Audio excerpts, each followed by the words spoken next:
This is Talk Over Common Sense, but we're not going to talk common sense up next. We're going to be talking about Meghan. Meghan, you remember her? Yeah, we don't in the news very often because she likes her private life, but the Duchess of Sussex is in the news after giving an interview with a US business magazine. What the hell they were talking to her about, who knows, that she was planning to step back to assess her new brand as ever. She's previously hinted she might never restock her jam because the first batch sold out within 45 minutes. Now, the first batch was, 60 jars? I don't know. But stepping back from a brand that you've only just launched suggests to me it's not been as successful as someone might have hoped. Let's talk to royal biographer, indeed royal biographer of her husband, Prince Harry, Angela Levin. A very, very good afternoon to you, Angela. Hello. It's all been such a success that she's already having to step back a bit. The reality is this has been an absolute joke of a brand, hasn't it? Absolutely. I completely agree with you. I was told by somebody they were only putting out 10 jars. So, of course, it would all go because I think she sold them to her friends. I don't think she even sold it to her friends. I think they all thought she sent it to them. They had no choice. Yeah. Well, whatever way it was. So it's been a disaster. And one of the disasters was the packing, which she spent day after day, so she said, poor thing, packing it up the right way and the right colour. And it's cost an absolute fortune. So the whole thing has been a disaster. They spent a year planning it because we were waiting for months and months and nothing.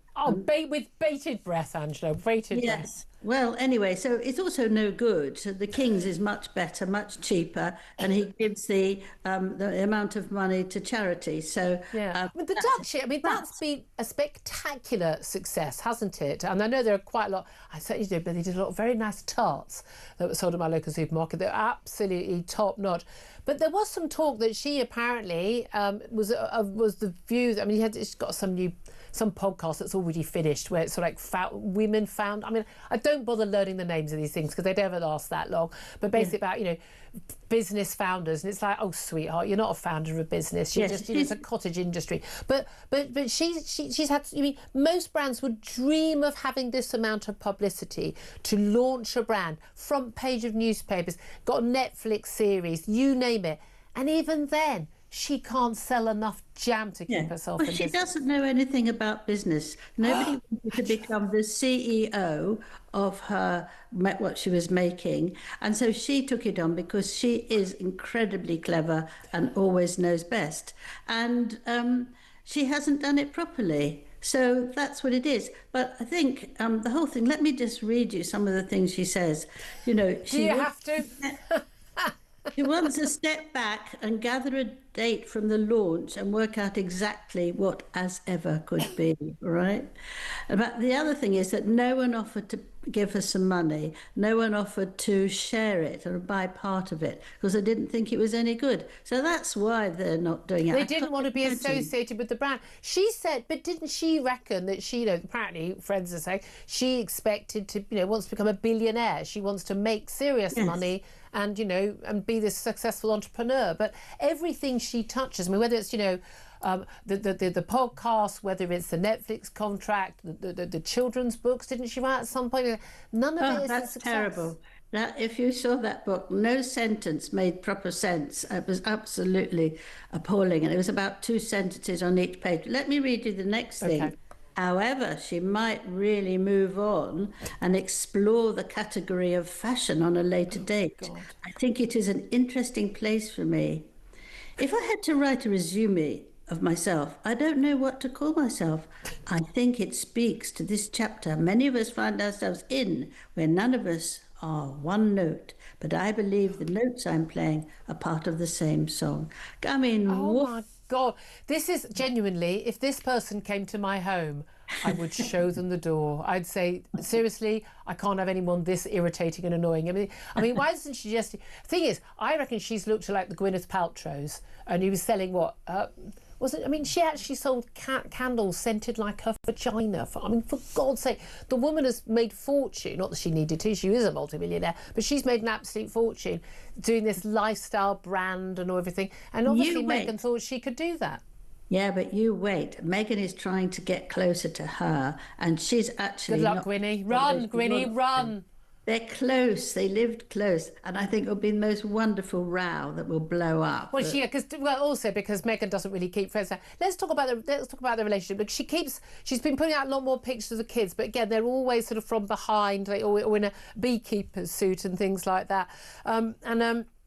And she clearly wants privacy for her family, obviously, unless she doesn't want privacy for her family when she wants to make money.